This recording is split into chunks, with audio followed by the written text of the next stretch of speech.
We go on. I think everybody more or less can understand that this is a game that is very strategic. It's about what kind of business model innovation do you want to do, and therefore we draw up a logo for a project called GreenBiz. Where this business actually also were involved. And I'll just show you a small story on how the logo came up, and maybe you can see that there is a reference to the tools that you have learned for the first 3 days. Okay? Next, please.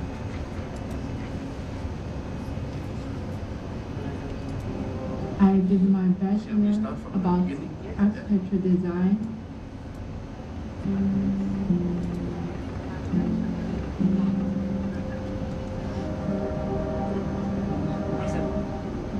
My name is Xi Yuzhu. I'm from Shanghai, China. You can call me Zhu.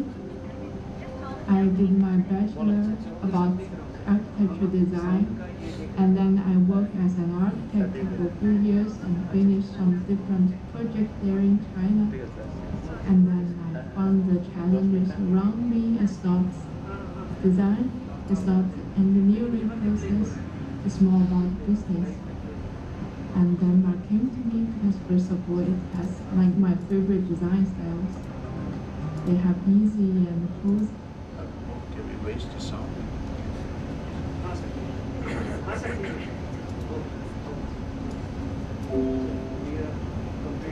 Okay. Oh, yes. Yeah, yes, continue. The culture, and they have the less small for design principle person. And also for the business part, Denmark is kind of small country, but it has several global business. And I want to know how Danish people do business, how the programs are taught in Denmark, so I came here to learn. So the program is 2 years. So I'm now doing my math thesis, so it's last semester. It's 1 year and a half now. We are led by Peter Lindgren. He taught us about his business model, his business ecosystem, and this is very fascinating for me. So Peter asked me, can you do a logo for us? Okay, I didn't did that before, so I take that. It's very challenging, but it's very interesting. The logo is the word came from logic, so I believe the logo should have logic behind. So I need to set up some principles for the logo to bring this. I hope that when people have the first look at the logo, and it has some like basic idea of what the logo might mean behind it. So I use the color green. GreenBiz is a project here in CGC. They help business to become green because the global environmental problems, and because most of the business are not so green right now. So this project help those business to, for example, reduce their emissions to become more green in the world. Green comes the word grow, actually. So if we do a green business, then we need to reduce the environmental impact. So this is the logo I designed for GreenBiz project. The logo illustrates the business work and the development process from the existing black business model to new green business model. There are 3 main elements for the logo design. First is the business ecosystem. Second is the B-Star. They are all developed by Peter Lindgren. And this is the third, which is the most important, is the GreenBiz project. So first step, the business ecosystem is translated into a shape, which is like a butterfly. And the B-Star is also translated into a shape that would be easy to design. And this is the most important process to explain how would the business model transform from the dark business model to green business model from this business ecosystem. So I make these elements into shapes which will be easy to design. But it's exposed. I don't want them to be so far away. I want them to look more holistic. So I try to do something like this. I think it's good, so I give them an outlook. Then it's like a B-star model again. And then I give it a green look, green color. And then I make it more stronger. Finally, I make these green base logo with a G looking outside. So when you travel from the beginning, you travel from dark to the end green. So that's also explain how a business model could become green through this green base project process. So that's the how way it looks from the shape, add some green color, become stronger, and the end the green base logo. This is one of the most interesting tasks I had in this green base project. And when I got this task, I was very eager to try it. And I want to make something that will make everyone happy. I made the one and I asked Peter, this is the first. So here you see an example of the lab I had in Denmark. Now I have changed from Aarhus University to Copenhagen Business Schools, and also I'm focusing much more on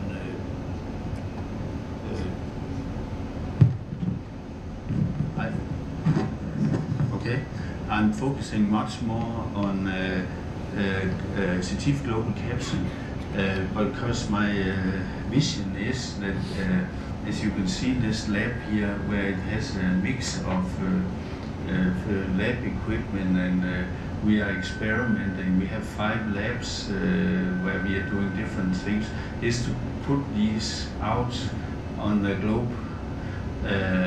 So I had proposed NIT's Silja here to Silja to establish a lab, so we could start here.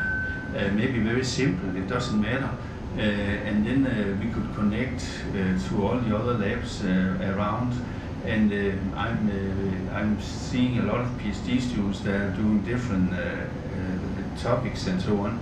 Yesterday I visited the drone lab, and we were flying to identify species in the garden with these drones, and then we were thinking about we could maybe make a project here where we can actually measure biodiversity as the fourth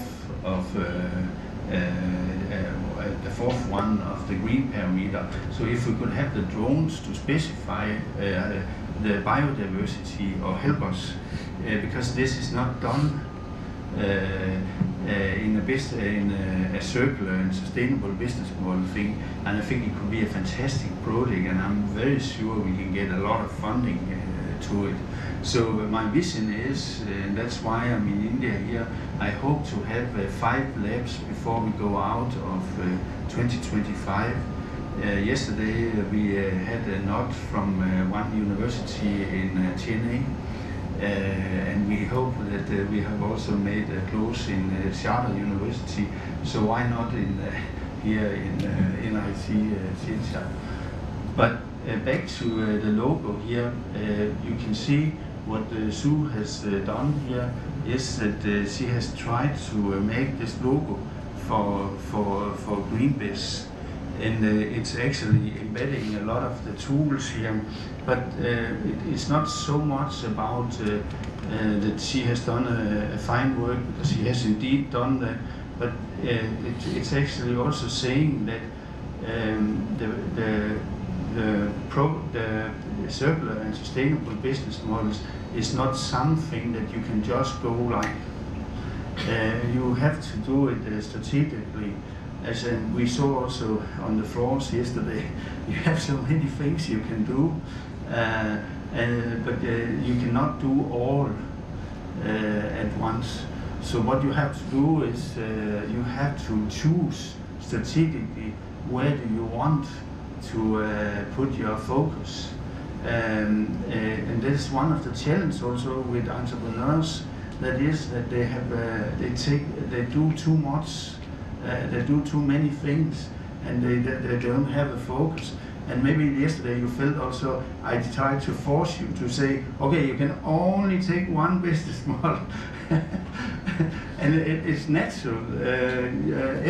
Everybody likes ideation and bubbling and so on, but in the world of business, you have to come to a point where you bring to market.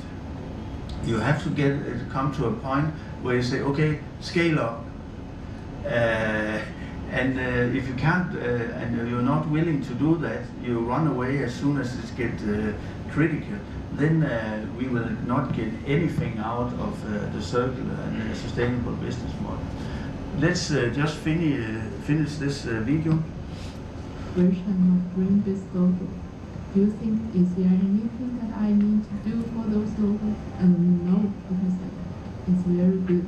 So I'm happy, he is happy, then we use this logo. I'm from China. It's a country that has a lot of environmental problems. And I'm a very green person, so I like to make the environment more green. I would prefer to see here first in Denmark how people do their business in practice, and then maybe after a few years or after a period I will go back to China to use my knowledge in real projects to help people there in China, or if I can help them with my knowledge learned here. But before that, I would prefer to learn how people are practicing here in Denmark. For example, maybe I could go to companies to see, or talking with different people how they do them really in practice. There are lots of good ideas, a lot of good thinkings and technologies here that help the environment. I think Danish culture is like that. They care a lot about the environment, and that's what we lack in China. Okay, let's go back to the slide.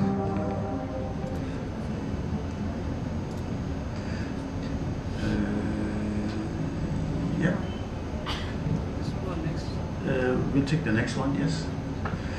Okay, so I hope I get you a little glimpse of our lab and how we work.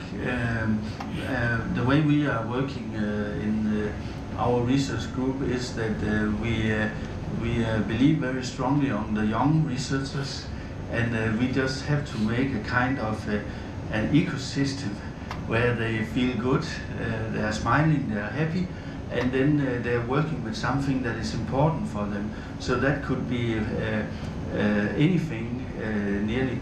And we are trying to find into where do they want to focus on the circular and sustainable business modeling. So right now we are writing 2 applications. One application is on Greenpeace 2, and it will probably change name to circular and sustainable. But it will be a Greenpeace 2 building on top of the results of what we had in Greenpeace 1. It will still be Nordic countries. Maybe we will include Finland also, so it's Norway, Sweden and Denmark and Finland.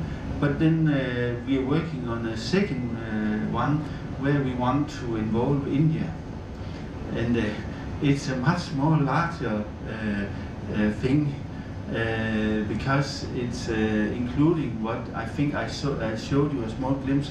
this Green Lab Skive that we saw yesterday, and maybe a little bit later today we can see the video from Green Lab Skive, because it's on a much higher level, and it's much more complex also. But this is what we are trying to work on. Let's go for the next. And yeah, and then what I would recommend you, also I will upload the literature list, is that if you through these days have had an interest of this field, then please go and have a look at this lady Bokken, because she is one of those who have the basic literature on circular and sustainable business models. Next. And the other one that could be, you can also have a look into, is mentioned through these slides here. What you will see is that historically there has been a development, so that it actually started with kind of the green, and then it went into the sustainable, and then finally we are on the circular thing. Business model wise also, as I mentioned down here, that is that classically on business models we have been thinking about linear business models. But when we go into addressing the circular, then it means actually that we have to think about the whole circle, and that challenges those who are built on linear business models. And what I mean about linear business model is that there has been a long tradition that if I sell this bottle of water and I sell it to this young man over here, then I have nothing to do with it. I have no responsibility. It's up to him. But this is changing now. So actually when I sell this one in Europe, I have to document what happens with this bottle. So for example, if I'll give you an example from the fish industry. So if I sell fish nets to the fishermen, then I have to document what happens with the fish net when they are not good quality anymore. And that what happens is that it has to be brought back to the harbor, and then there is a whole system that has been built up where they actually take it and work with it. So if we can switch again to the green base again.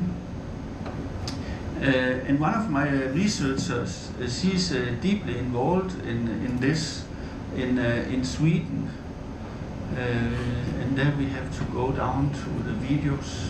I think videos again, and I think it's number. Let me just see number 1.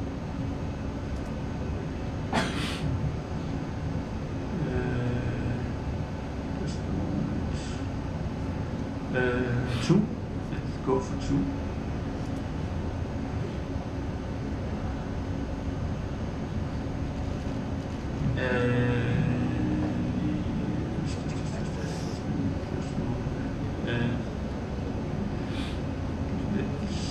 Let's go down. Number 3.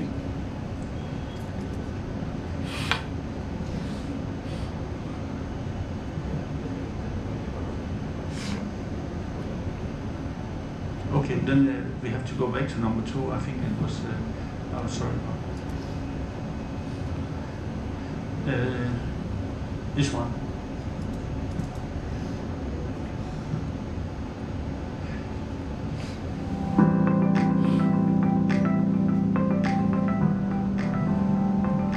The Green project aims at reducing energy consumption and increase the green energy consumption. My name is Peter Lindgren. I'm a full professor at Aarhus University and coordinator of the Greenpeace project. The Greenwich project is a project that started back in 2020. Let me stop. And just go a little bit back. If you go back to this, little bit back again, a little bit back again. Yeah. Yes, that one. Yes. A little bit back. That one. Yes. So here you see this is fisher net that are brought into the harbor, and then Emma Egg, one of my PhD students, she's working with recycling these fish nets, and even more, she's also working with. Don't think you can see. You know when you know lobsters. Yes. So when you fish lobsters, you often have them in. You have some boxes where you put them out to sea, and what happens often with the lobsters is that these boxes, they are forgotten. So what you maybe can imagine is that the lobster has been caught in the box, but nobody comes and collects it. So she has innovated a project on Save the Lobsters. And you might say, this is crazy, why should we do that? But she's actually trying to take care of the lobsters so that they don't die just out there with staying in the box, but they are actually, so they have made some system that can indicate where is these boxes. Maybe there is a storm or whatever, but also in the fish net is brought. Some of it is sailed to Denmark, and then it is it's chopped up and used for plastic. So it comes into small grains of plastic at a business just 100 kilometers from where I live. You could discuss that transporting the fish net from Sweden to Denmark, that is maybe not the best thing to do in a CO2 perspective and a circular thing, but that's how it works today, because not many can do it.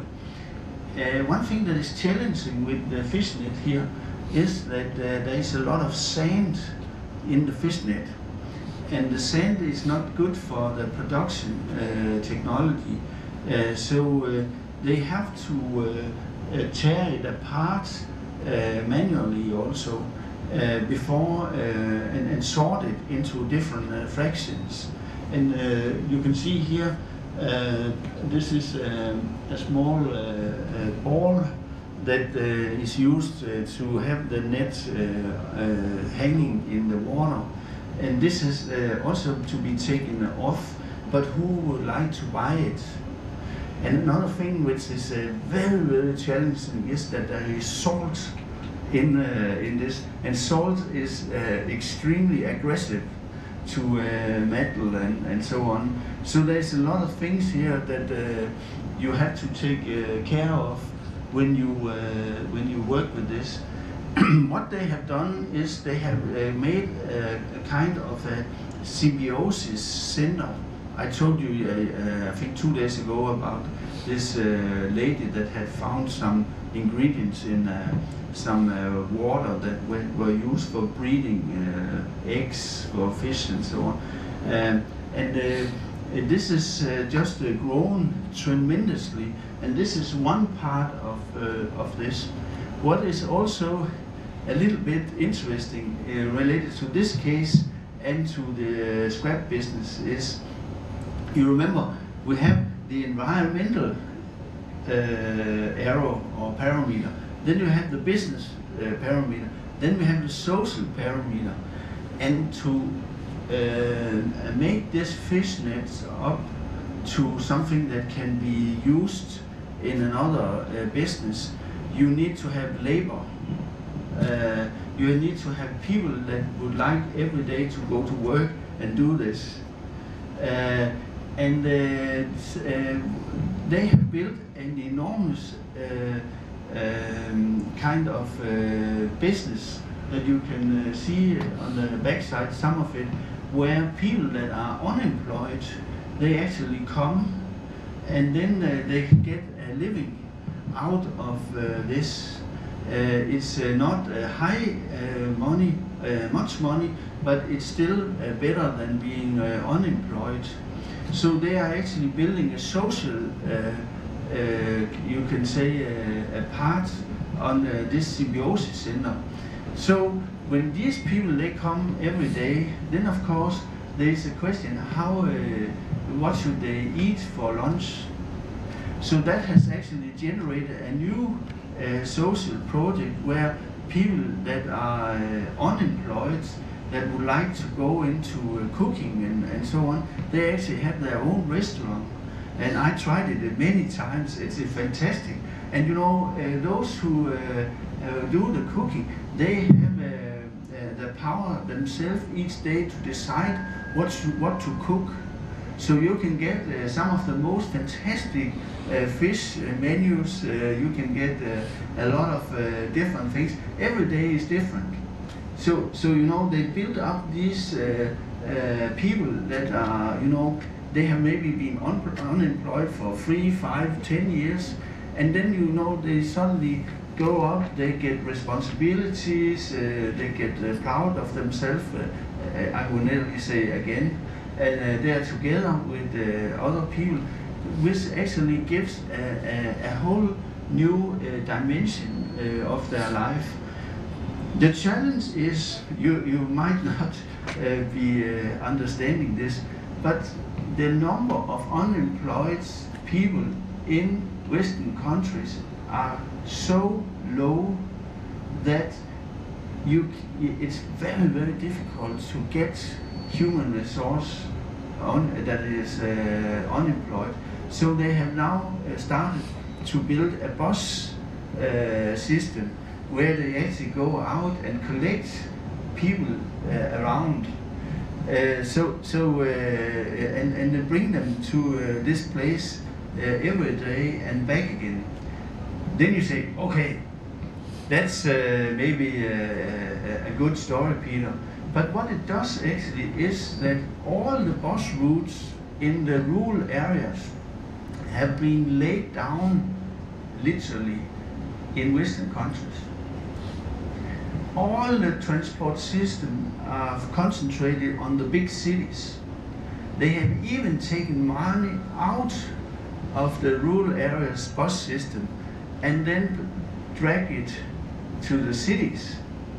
And then, you know, so now this bus system is actually building up what was used to be, and it's now a vital system for the, even having this recycling of the fish nets.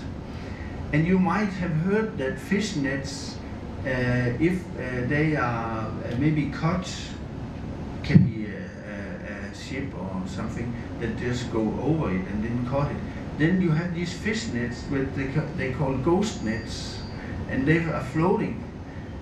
So you are actually doing also some good, because these ghost nets, they catch whales and fish and a lot of other species that are in the water.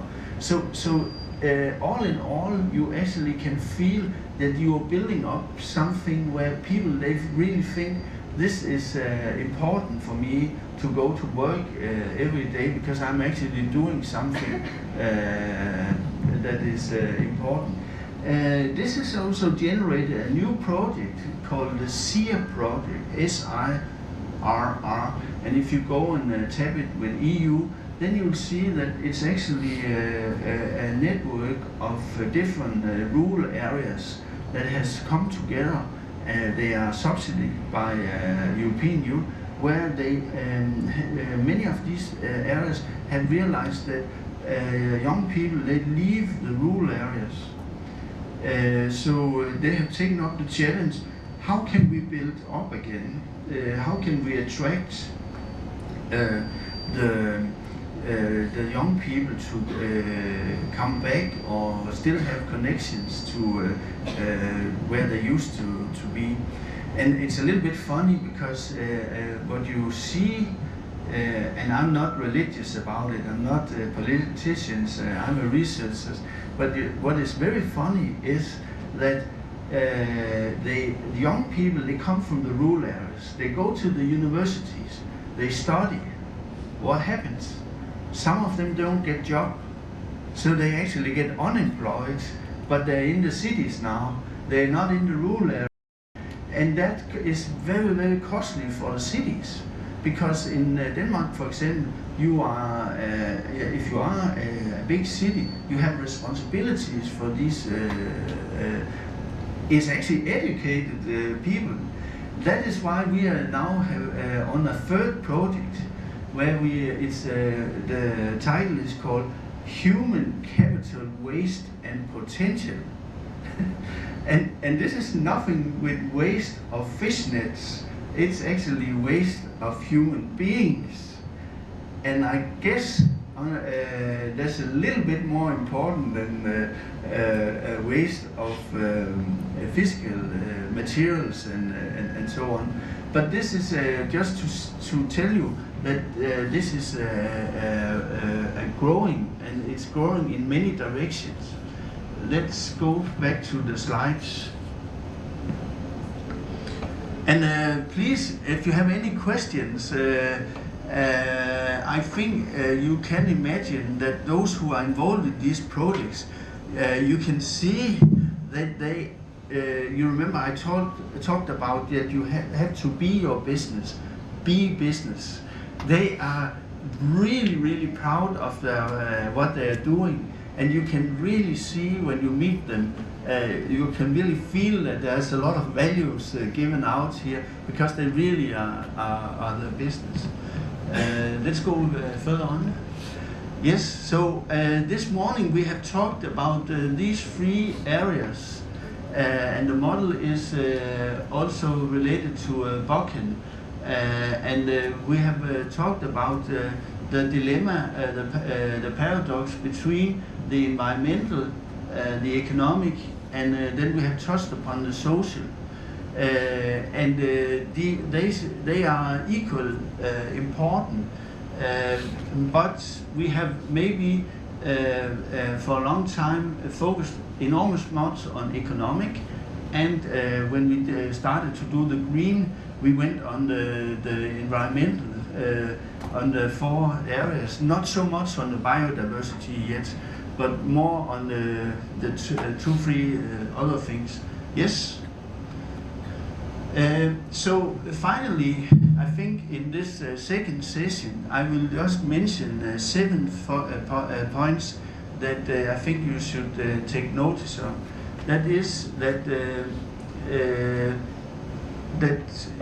the motivation for our definition for transforming is based on at least compatibility with environmental, economic, and the social. The second thing is that we believe strongly that if we should have some business model here that we should believe could be sustainable and circular in the future, we have to offer competitive or cooperative financial and other value long-term perspectives. So the co-opetition I mentioned in I think the first day, and that is this famous book on co-opetition of Nadelhoff, where they actually say that what we should do is we should try to co-op. It's not because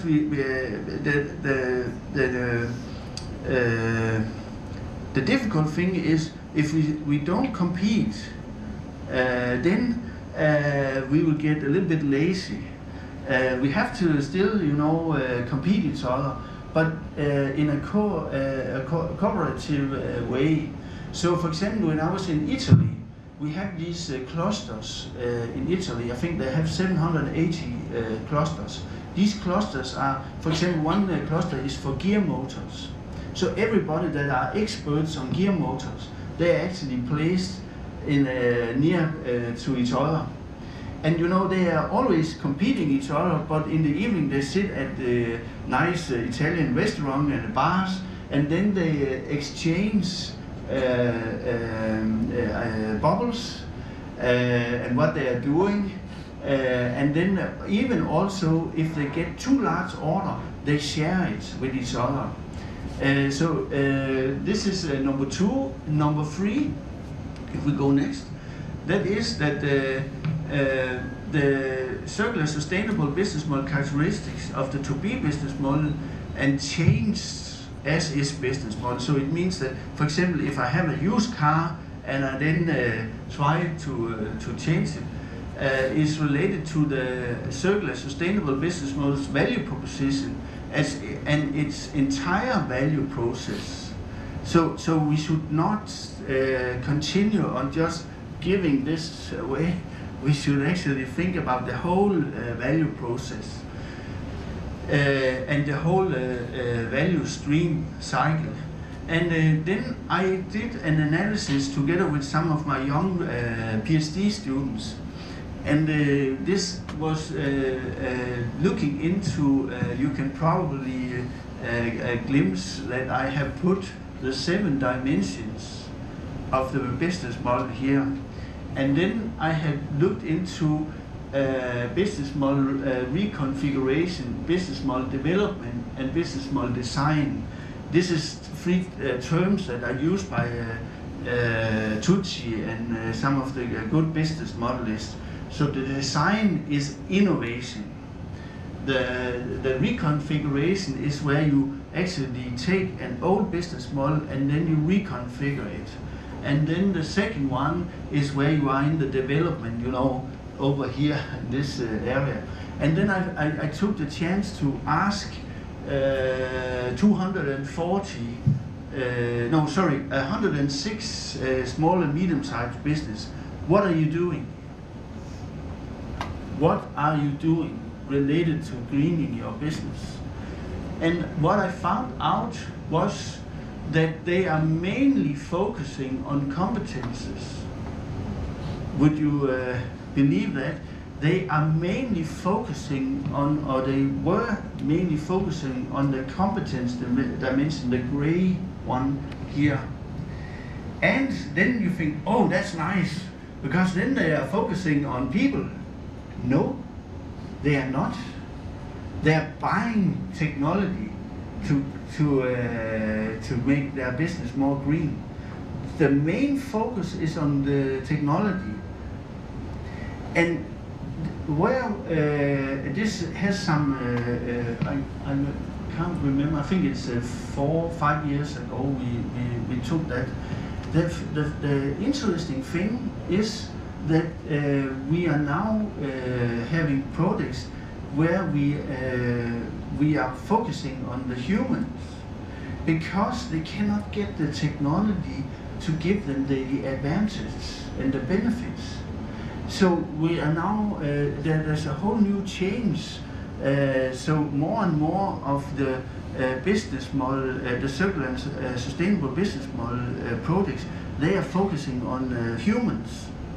Even the new products we just got on green production, we got it because the funding giver, he said, you are focusing on people.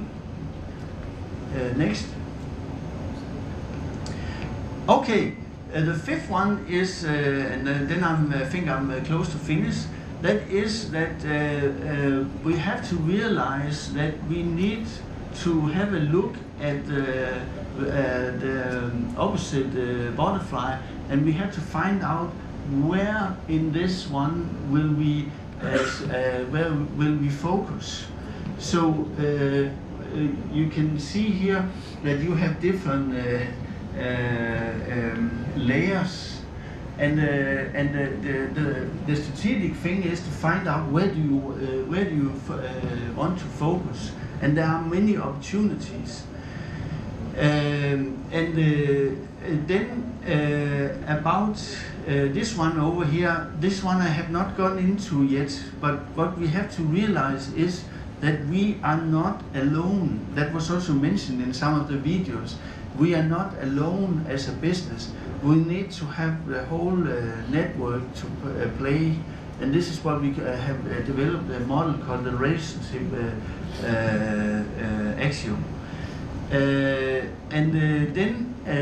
finally, but not least, we have to focus on the business model as a kind of a living organism, and we have to look at it as for its whole lifetime. So if we are in the designing phase, we should actually think very much about what kind of materials are we putting into the business model. Is it something that can be done something with when it has overcome its usability? And that's why a professor at Aarhus University, he is working with the, I'm not sure how it works, but actually if you can think about, you have a windmill, and then you sit with a computer, and then you say, tear it apart, and then all the different components, materials, and so it goes apart because it's programmed so that you can actually tear it apart, just like. How that works, I don't know, but this is actually what modularization is also another word here. Okay. I think we are close to finish this lecture. I hope I have given you a small taste of what we are going to work with in next coming lectures. Okay? Thank you.